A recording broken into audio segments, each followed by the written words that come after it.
You know how it is in business, Yeah, right? yeah, yeah. Just when you think things are on track, something unexpected happens. Oh, absolutely. Curveballs all the time. Could be a huge win, could be, well, something that makes you stop and think. Exactly. And honestly, it's often those tougher moments, the setbacks, where the real learning happens, the stuff that actually sticks with you. Mm-hmm.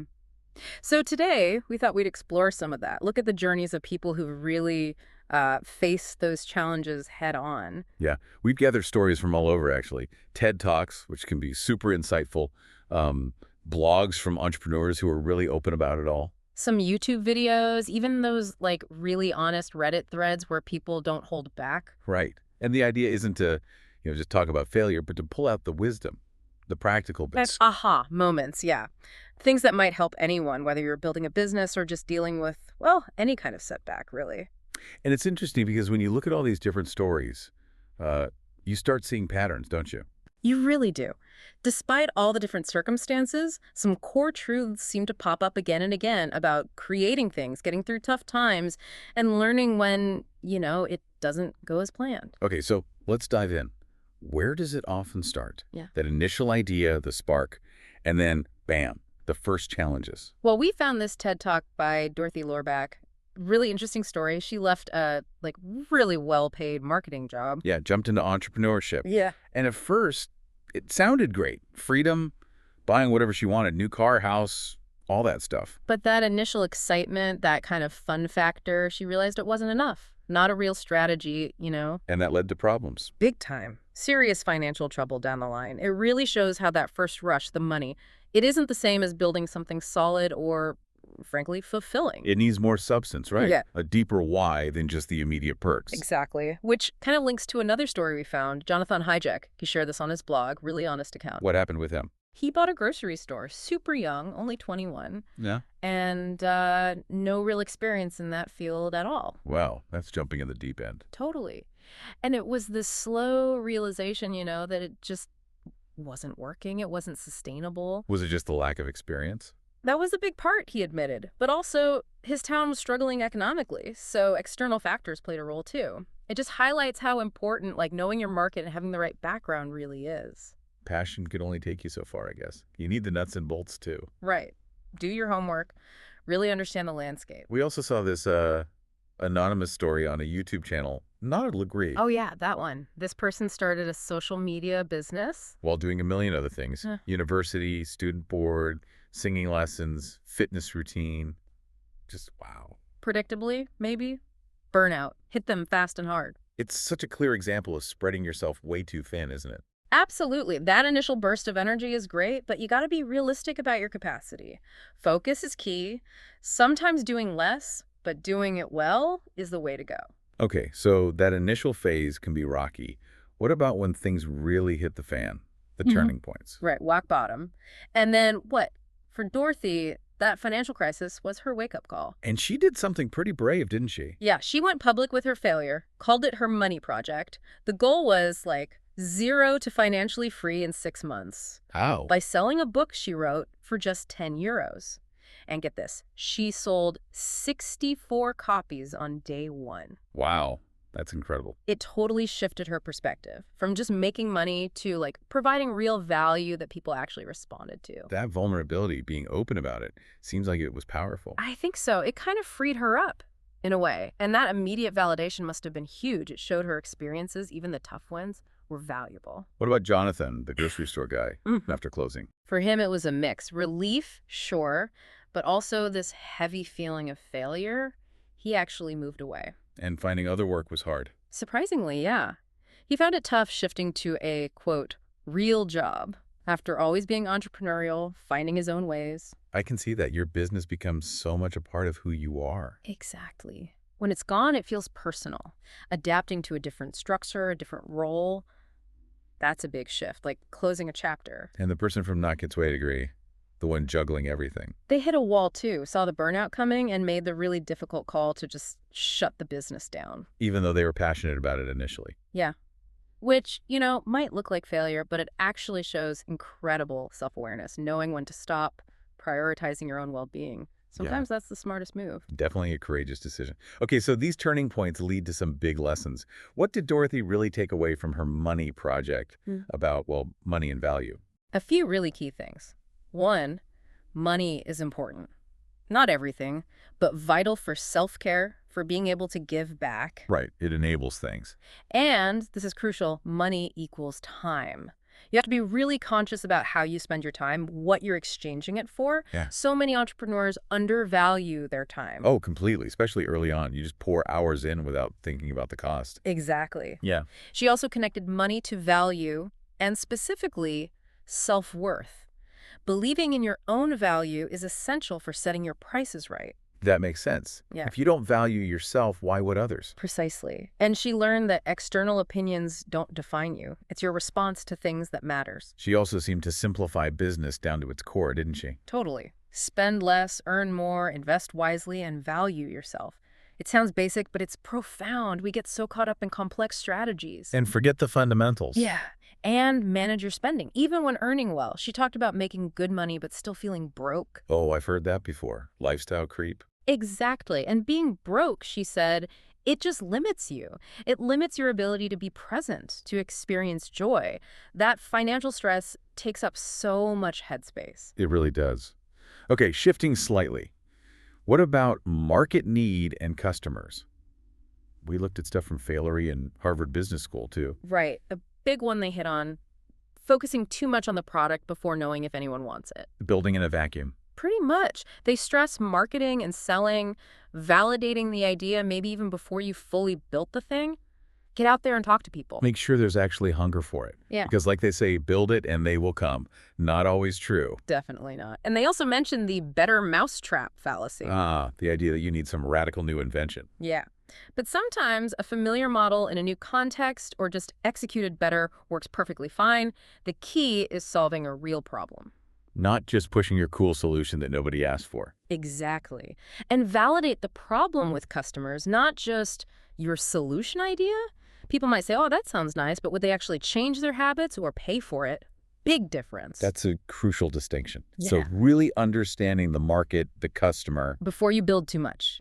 And doing proper MVP testing. Minimum viable product, right? Just the basics to get feedback. Yep. Get something out there, learn, iterate, without investing everything upfront on an assumption. And beware of those false positives. Meaning the first people who try it might not be typical users. Exactly. Early adopters are often different. Their enthusiasm might not reflect the broader market's needs or willingness to adopt. Okay, good points. What about mindset? Dan Look had a strong take on this. Yeah, his big thing was, whatever business you're in, you're actually in the business of marketing, period. So sales and marketing aren't optional extras. They're fundamental. You could have the best thing ever, but if you can't communicate its value and sell it, you're stuck.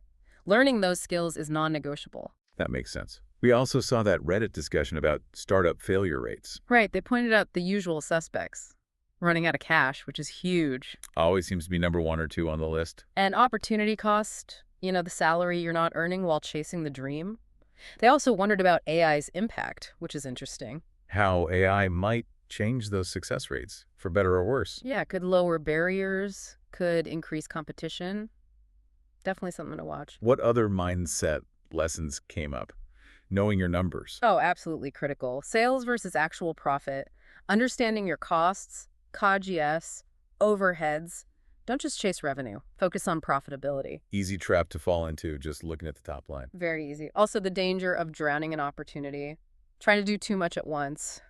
Focus. I think the burnout story earlier. Exactly. And being careful about partnering up too soon. Finding the right partner at the right time. It's like a marriage, isn't it? Mm-hmm. Needs careful consideration. It really is. We also heard about needing structure, process, learning from others' mistakes, why reinvent the wheel, especially the flat one. Good point. Save yourself the pain. And that interesting Reddit idea, maybe the first test is just being able to save the money to start, shows discipline. It's a thought, yeah. Shows planning. And reminders to focus on the solution, not just the product features. And don't forget customer support after you launch. Right, the journey doesn't end at the sale. Okay, let's touch on the emotional side.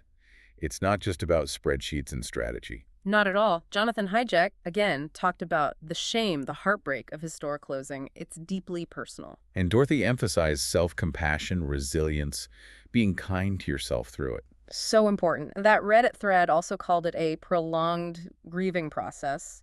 You need self-care. You need time. Yeah, acknowledging those feelings is key to moving on, isn't it? Definitely. And it was pointed out, too, closing a business isn't always failure. Sometimes it's the smart move. A strategic pivot or cutting losses before they get worse. Right. And all the skills you learned, even in a venture that didn't work out, those are incredibly valuable. They don't just disappear, you take them with you. That's a great way to reframe it. Okay, so pulling from all this, what about practical steps, moving forward, maybe starting again? Simon Squibb had some thoughts. Yeah, he really stresses starting with a feeling, a passion, not just a business plan on paper, aligning your life with the business. So it feels authentic, sustainable for you. Right. When you genuinely care, it fuels you through the tough stuff. You also talked about experimenting with revenue models. Yeah. Right? Not being locked into one way. Yeah, be flexible, try different things, and have a purpose beyond just profit that motivates your team, attracts customers who resonate with your why. And finding the right co-founder, again, as a true partner. Mm-hmm. So important. For sales, Squibb's thing was sell the sizzle, not the steak. Focus on the benefits, the emotion. Exactly. Understand the customer, build real connections, be persistent but polite. And he insists anyone can learn sales. It's a system you can master. That's encouraging for people who think, oh, I'm not a salesperson. Totally. Marketing, he said, is complex. It's about connecting over time, really getting your audience, being creative. Not just running a few ads. No, much deeper. He also touched on getting investors understanding their motivations, both financial and emotional, and building your brand, both company and personal. That visibility and credibility matter. Hugely. Other practical bits from him: hire specialists as you grow, develop systems so things don't break when you scale. And the tough stuff, like knowing how and when to fire someone if it's not working out. Crucial for the team's health. And thinking about exit strategies, selling to competitors, others, management buyouts. But his main advice: build a business you love, not just one to flip. The passion comes through again. Now, Alex Hormozy had some really specific, almost tactical lessons from a fur coat dealer. Yeah, kind of unexpected, but brilliant. 1, validate angry customers. Listen, take ownership. It can turn things around. Show you care, basically. Right. 2, create new offers based on existing customer needs. Like they sold fur coats, so they offered summer storage and conditioning.